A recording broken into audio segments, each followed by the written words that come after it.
This is the 10th and last video in a series pointing out 100 of the slanderous lies and misrepresentations found in the Amazon docuseries Shiny Happy People, Duggar Family Secrets, in chronological order as they appeared in the program. For more details and evidence about each lie and misrepresentation individually, please see the other videos on this channel. We're up to number 94.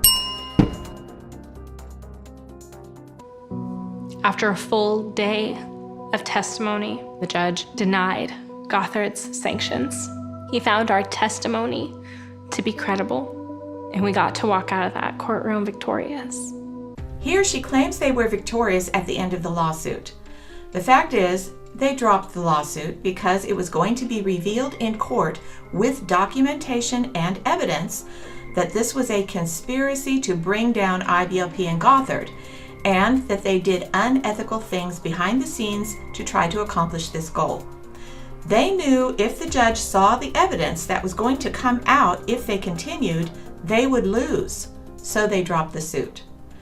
The day in court she is describing here, there were two things on the agenda where each side was asking the judge for a ruling in their favor.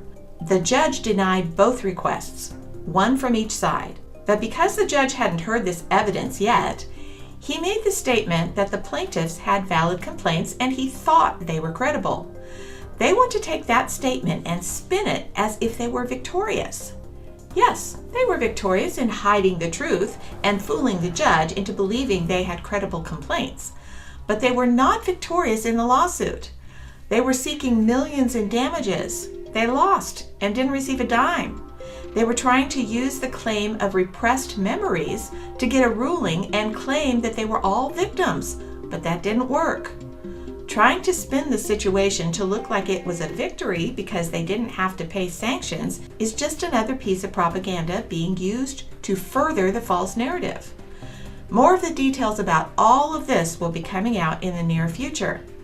I truly hope someday Emily will face the truth of her manipulative lies and reconcile with those she has hurt before it's too late.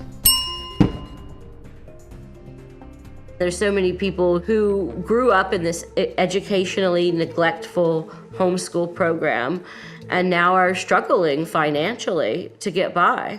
Here again, Shiny Happy People is suggesting that ATI Christian homeschool families were educationally neglectful. That alone is a false statement. Then Brooke Arnold additionally adds that because of this alleged educational neglect, the ATI children are now grown and financially struggling. There is no evidence that this is true. There are children who grew up in ATI families that are doing very well financially, and those who are not, just like all other families in this world. There is no evidence to show any correlation between financial struggles within homes of those who grew up in ATI as the foundation of their childhood education and anyone else. This is just another false narrative.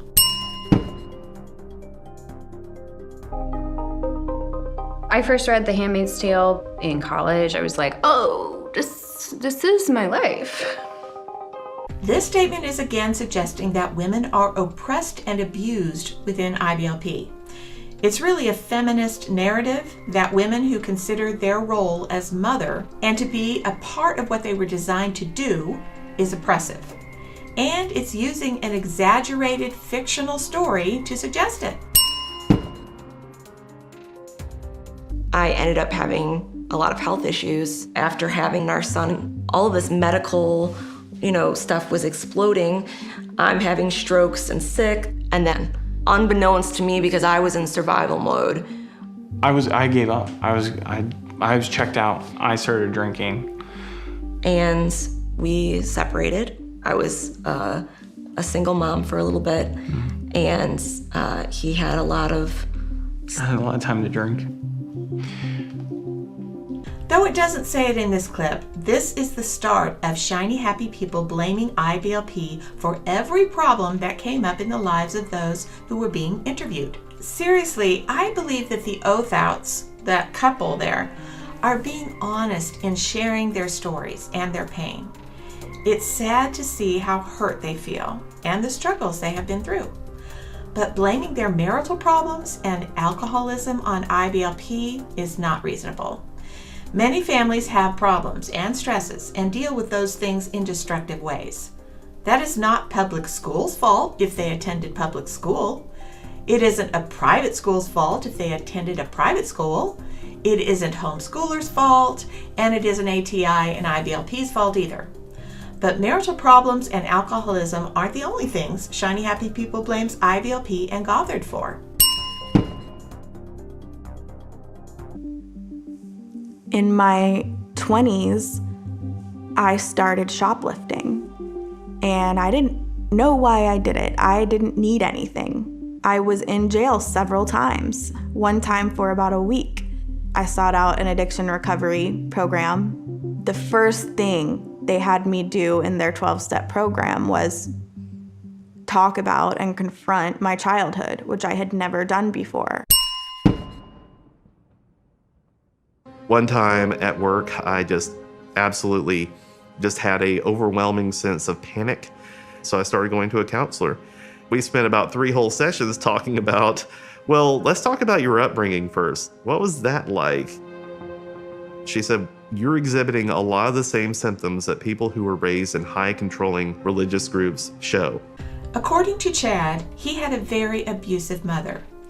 Now, we don't know how much of his account is true because we haven't heard her side of the story. But I believe Chad is telling the truth about his perception of it.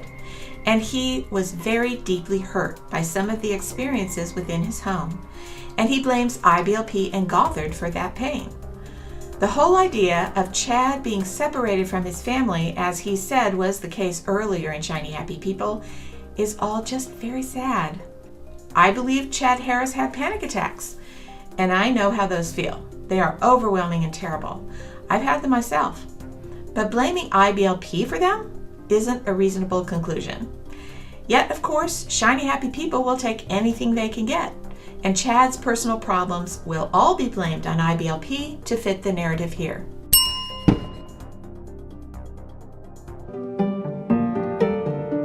Those of us who experienced the hurt and the abuse watched as people celebrated it on TV. Here Chad is suggesting that the Duggar TV show was somehow celebrating abuse. That is such a huge mischaracterization. The Duggar TV show didn't show any kind of abuse, nor did it celebrate it. What is real, though, is the pain that Chad is expressing here. He has felt deep pain in his upbringing and has chosen to dwell on it, which has made it grow even bigger in his heart. And that is a classic example of some of the other testimonials in Shiny Happy People. There are a variety of reasons and motives that people participated in this slanderous piece of propaganda.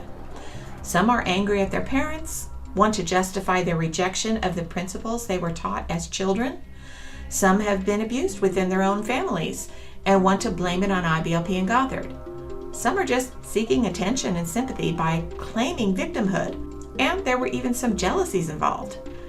I also wanted to say there were quite a few more than just these 100 lies and misrepresentations in Shiny Happy People that I didn't present yet because I'm still in the process of investigating some of them, and others would have caused me to have to reveal information that is confidential in order to expose those. Next time, did Bill Gothard mandate what hairstyle a woman had to wear when being a part of IBLP or its homeschool program? That's the claim in Shiny Happy People. We'll talk about that next time. Thank you for watching, and please remember to like, share, and subscribe.